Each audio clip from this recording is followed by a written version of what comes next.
Hello everyone, welcome to स्वरूप classes YouTube channel. आज हम लोग स्टार्ट करेंगे टॉपिक 7 के साथ, जो होगा effect of temperature on equilibrium constant and went of equation. तो वेंट ऑफ इक्वेशन से टेम्परेचर का इफेक्ट बताया जाता है जो इक्विलिब्रियम पे पड़ने वाला है। तो इक्विलिब्रियम कांस्टेंट कैसे इफेक्ट हो रहा है जब हम टेम्परेचर को बढ़ाएंगे या घटाएंगे, इसे जानने के लिए हम वेंट ऑफ इक्वेशन पढ़ेंगे और उससे रिलेट करते हैं कि कैसे इफेक्ट होगा। तो चलिए देखते हैं। पहला जो इक्विलिब्रियम कांस्टेंट है, वो इक्विलिब्रियम कांस्टेंट कैसे रिलेट करा गया है, वो रिलेट तो हम कर लें। तो चलिए देखते हैं। तो वेंट ऑफ इक्वेशन क्या है यहाँ पे जो इसे रिलेट कर रही है। तो रिलेशन देखते हैं। ln K2 upon K1 equal to delta H जो रिएक्शन का होगा, divided by R 1 upon T1 minus 1 upon T2। तो ये रिलेशन है, रिलेशन थोड़ा बड़ा है डेफिनेटली रिलेट करने के लिए। तो अभी हम इसे एक वेंट ऑफ इक्वेशन से रिलेशन पढ़ रहे हैं, बट अपकमिंग लेक्चर में हम ली चैटरलियर प्रिंसिपल पढ़ने के बाद इसे उसकी हेल्प से भी पता करेंगे, जो एक रिलेटिवली ईजियर मेथड है जिससे आपको वेंट ऑफ इक्वेशन पूरी लर्न करने की ज़रूरत नहीं पड़ेगी। बट इक्वेशन है तो चलिए देख लेते हैं कि यहाँ पे क्या होगा इसके लिए। तो लॉग K2 अपॉन K1, यहाँ पे जो ln है, ln का क्या मतलब है? ln होता है log base E K2 upon K1, delta H reaction का है, R गैस कांस्टेंट है, और यहाँ पे है 1 upon T1 minus 1 upon T2। तो ये रिलेशन है। अब हम लोग देखते हैं यहाँ पे कि इस रिलेशन को हम हेल्प करके कैसे इफेक्ट जान सकते हैं कि क्या इफेक्ट है इसके ऊपर। तो चलिए जानते हैं। फर्स्ट हम लोग लेट करेंगे कि टेम्परेचर इंक्रीज करा गया है। अगर टेम्परेचर इंक्रीज करा गया है, first if temperature is increased, अगर टेम्परेचर को बढ़ाया गया है तो हम मान लेते हैं पहले T1 टेम्परेचर था और जो T2 हमने लिया है वो T1 से ज़्यादा है, तो T2 is greater than T1। इसका मतलब होगा T2 माइनस T1 जो वैल्यू मिलने वाली है हमें, वो होगी ग्रेटर देन 0। ये ग्रेटर देन 0 वैल्यू होगी। अब हम इसे क्यों कैलकुलेट कर रहे हैं उसके लिए हम चलिए इसको थोड़ा सा सिंप्लीफाई और कर लेते हैं। लॉग K2 अपॉन K1, और अगर आप इसे बेस 10 में लेके आना चाहें तो ये हो जाएगा डेल्टा H अपॉन 2.303 R, और यहाँ मैं एलसीएम ले रही हूँ T2 minus T1 divided by T1 T2। तो ये थोड़ा सा इसका सिंप्लीफाइड वर्जन है। अभी चलते हैं ज़रा इसी पे कि हमने टेम्परेचर को बढ़ाया हुआ है, T1 minus T2 greater than 0 है, तो हमें देखना है K1 और K2 में क्या रिलेशन है, इक्विलिब्रियम कांस्टेंट बढ़ा होगा कि घट गया होगा। इसके लिए हमें पहले एक और एजम्पशन लेना पड़ेगा। एजम्पशन कहें या एक केस हम लोग ले रहे हैं। केस है एंडोथर्मिक रिएक्शन का, तो हम केस 1 ले लेते हैं। हम लेट कर लेते हैं कि जो रिएक्शन है, जो इक्विलिब्रियम है, वो एंडोथर्मिक है। एंडोथर्मिक रिएक्शंस वो होती हैं जिसमें एनर्जी एब्जॉर्ब होती है, और इसका मतलब ये होगा कि जो डेल्टा H है इस रिएक्शन का वो पॉजिटिव होगा, तो ग्रेटर देन 0। ये हेल्प हमें यहाँ पे करेगा साइन को डिसाइड करने के लिए। तो अभी हम रिलेशन पे चलते हैं जो हमने यहाँ पे लिखा हुआ है, तो इसको मैं रिलेशन 1 कह देती हूँ। सो इस रिलेशन पे आते हैं। रिलेशन 1 में चेक करते हैं अब हम लोग कि राइट हैंड साइड कैसे वेरी हुआ है और लेफ्ट हैंड पे क्या फ़र्क डाल रहा है। तो delta H 2.303 R T2 minus T1 divided by T1 T2। तो एक एक करके सारी वैल्यूज़ को चेक करते हैं। फर्स्ट डेल्टा H जो यहाँ पे लिखा हुआ है ये एक पॉजिटिव वैल्यू है। 2.303 एक कांस्टेंट है, R गैस कांस्टेंट है, ये पॉजिटिव वैल्यूज होती हैं। T1 और T2 टेम्परेचर हमेशा केल्विन में रखा जाएगा, तो ये भी पॉजिटिव होगा क्योंकि 0 kelvin is the lowest possible temperature, तो ये भी पॉजिटिव हो गया। सिर्फ हमें इसका ख्याल रखना है और ये डेल्टा H का, दो ही चीज़ें हमारे डिसाइडिंग फैक्टर होंगे जो हमने ऑलरेडी डिफाइन कर दिया है।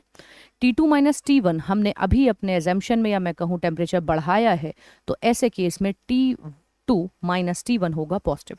सारी चीज़ें पॉजिटिव हैं और इस बात से हम कंक्लूड कर सकते हैं लॉग K2 अपॉन K1 जो वैल्यू यहाँ पे होगी ये आएगा greater than 0। That means log की जो वैल्यू हमें यहाँ से मिलने वाली है वो एक पॉजिटिव वैल्यू होगी। तो चलिए देखते हैं। सो जो लॉग से हमें वैल्यू मिल रही है वो एक पॉजिटिव वैल्यू है जो यहाँ पे मिलेगी। तो इससे हमें क्या हेल्प मिल सकता है? तो एक मैथमेटिकल कंक्लूजन है, मैं कहना चाहूँगी यहाँ पे। मैथमेटिकल कंक्लूजन ये कहता है कि log x जो हमारा बेस 10 में है ग्रेटर देन 1 होना चाहिए जनरल।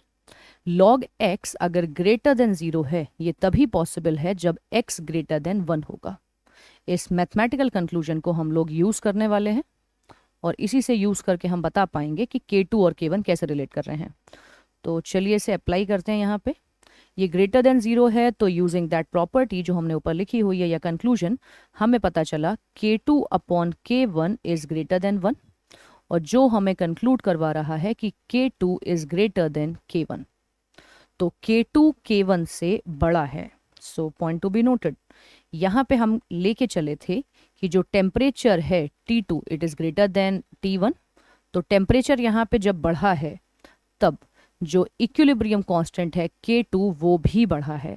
दैट मीन जैसे जैसे टेम्परेचर बढ़ता जाएगा वैसे वैसे रिएक्शन में जो इक्विलिब्रियम कांस्टेंट है उसकी वैल्यू भी बढ़ेगी। और ये बात ट्रू होगी एंडोथर्मिक रिएक्शन के लिए, उस रिएक्शन के लिए जो एंडोथर्मिक है। ध्यान रखिएगा ये कंक्लूजन भी ज़रूरी है। तो हम लोग अपना कंक्लूजन यहाँ पे ड्रॉ करते हैं। सो फाइनल कंक्लूजन जो हमारे पास मिल रहा है वो ये है, for endothermic reactions equilibrium constant is directly proportional to temperature। जब रिएक्शन में टेम्परेचर बढ़ाया जाएगा तो इक्विलिब्रियम कांस्टेंट भी इंक्रीज होगा। तो ये डायरेक्टली प्रोपोर्शनल होगा एंडो के लिए। एक्सो के लिए हम केस 2 करके पता करते हैं जो डेफिनेटली इन्वर्सली आने वाला है, बट हम कंक्लूजन तो कंप्लीट यहाँ पे लेंगे। तो चलिए सेकंड केस लिखते हैं। केस रेस्ट एक और बात, हमने यहाँ पे टेम्परेचर को इंक्रीज करके पूरा कंक्लूजन लिया है। आप चाहें तो टेम्परेचर को डिक्रीज करके एक बार कंक्लूजन ले सकते हैं। जब टेम्परेचर डिक्रीज होगा तो के भी डिक्रीज हो जाएगा और हमें यही रिलेशन मिलेगा कि K is directly proportional to temperature. तो case 2, if reaction is exothermic, endo हो चुका है अब एक्सोथर्मिक के लिए होगा। एक्सोथर्मिक रिएक्शन का मतलब है ऐसी रिएक्शन जिसका delta H is less than 0। तो इसके लिए हम लोग पता करते हैं क्या रहेगा। तो पहले चलिए एक बार रिलेशन लिख लेते हैं। लॉग K2 अपॉन K1 ये इक्विलिब्रियम कांस्टेंट है, एक T1 टेम्परेचर पे और एक T2 पे है। डेल्टा एच जो रिएक्शन का होगा 2.303 R, बेस 10 चल रहा है। हम अगर केमिस्ट्री में नहीं लिखें तो ये बेस 10 माना जाता है, बट मैथ में यही कंक्लूजन लॉग बेस ई माना जाता है अगर कुछ मेंशन ना हो तो। ये हमारे पास वैल्यू है। एलसीएम लेके, चलिए एलसीएम लेके ही इसको लिख लेते हैं जिससे हमें दोबारा नहीं लिखना पड़ेगा। T2 minus T1 upon T1 T2, ये कंक्लूजन हमें मिल चुका है। अब हम लोगों ने क्या लिया हुआ है, हमने माना है यहाँ पे कि टेम्परेचर को बढ़ाया गया है। टेम्परेचर बढ़ाया गया है तो जो ये क्वांटिटी है ये होगी पॉजिटिव। ये ऑलरेडी हम कंक्लूड कर चुके हैं, ये पॉजिटिव क्वांटिटीज ही रहेंगी हमेशा।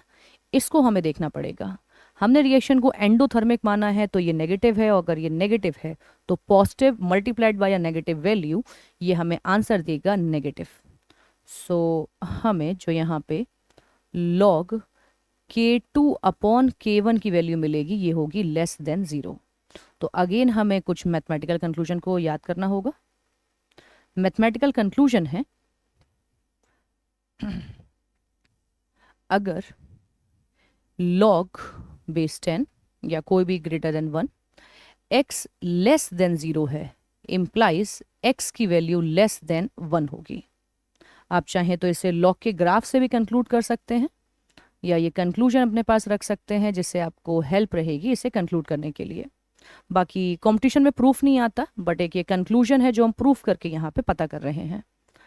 तो अगर मैं ग्राफिकल कहूँ तो मैं यहाँ ड्रॉ कर देती हूँ। जो वैल्यू होगी ग्राफिकली कुछ इस तरह से ड्रॉ होगा और ये होता है 1,0। ये अभी के लिए मैं कह देती हूँ ये log x का ग्राफ है विद x। तो आप यहाँ से भी कंक्लूड कर सकते हैं, अदरवाइज वो कंक्लूजन आप याद कर सकते हैं। तो ये जब लेस देन 0 है, इससे हमें रिलेट करके मिल रहा है कि K2 upon K1 is less than 1, और इसका मतलब है K2 is less than K1। अब की बार हमें रिलेशन अलग मिला है, लास्ट टाइम मिला था K1 is less than K2 या K2 is greater than K1।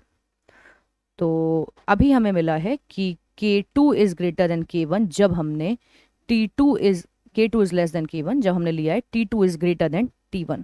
That means temperature जैसे जैसे बढ़ाया जा रहा है इक्विलिब्रियम कांस्टेंट की वैल्यू घट रही है, और ये बात हमें कंक्लूड करने के लिए कहती है कि जो टेम्परेचर और इक्विलिब्रियम कांस्टेंट है ये इनवर्सली प्रोपोर्शनल होंगे।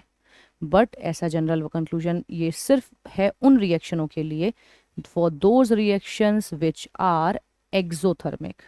तो अगर रिएक्शन है एक्सोथर्मिक जिसमें एनर्जी रिलीज हो रही है, तो उसमें ये कंक्लूजन हमें मिलने वाला है कि जो टेम्परेचर और के की वैल्यू है ये इनवर्सली होगी। तो चलिए एक बार देख लेते हैं। सो ये है वेंटॉफ इक्वेशन। वेंटॉफ इक्वेशन हमने यहाँ पे लिखी और हमने कंक्लूड करा कि टेम्परेचर बढ़ाने के साथ इक्विलिब्रियम कांस्टेंट पे क्या फर्क पड़ रहा है अगर रिएक्शन एंडोथर्मिक है, और टेम्परेचर बढ़ाने के साथ कैसा फर्क पड़ रहा है अगर रिएक्शन एक्सोथर्मिक है। एक में हमें डायरेक्टली मिला है जो ये कंक्लूजन है, और जो सेकंड यहाँ पे मिला है वो है इनवर्सली। याद करने के लिए मैं एज अ नोट या मैं कह दूँ समरी में कह सकती हूँ इसको। तो अगर हम यहाँ पे लिखें तो मैं ऐसा कहूँगी, जब डेल्टा एच पॉजिटिव है, so positive take things positively, तो यहाँ पे ये पॉजिटिवली थिंग मतलब है डायरेक्टली। तो यहाँ पे पॉजिटिव थिंग डायरेक्टली, और वहीं पे अगर हम कहें डेल्टा एच नेगेटिव है, then negative means just opposite हम करेंगे उसका, तो नेगेटिव थिंग इनवर्सली। तो यहाँ पे हम रिवर्स लेंगे कि जब नेगेटिव है तो जो T और K है ये इन्वर्स हो जाएगा। तो ये हमारा कंक्लूजन है, ये इफेक्ट है टेम्परेचर का इक्विलिब्रियम कांस्टेंट पे, और ये इफेक्ट हमने अभी डिस्कस करा है वेंटॉफ से। आगे अपकमिंग लेक्चर में ली चैटलियर प्रिंसिपल पढ़ने के बाद हम उसकी हेल्प से इसी बात को कंक्लूड करेंगे, जिसमें इतना कुछ मैथमेटिकल यूज नहीं होने वाला है। सिंपल एक लॉजिक की मदद से हम लोग इन चीज़ों को ही कंक्लूड करेंगे। So thank you for watching. Next continue करेंगे ली चैटलियर प्रिंसिपल के साथ।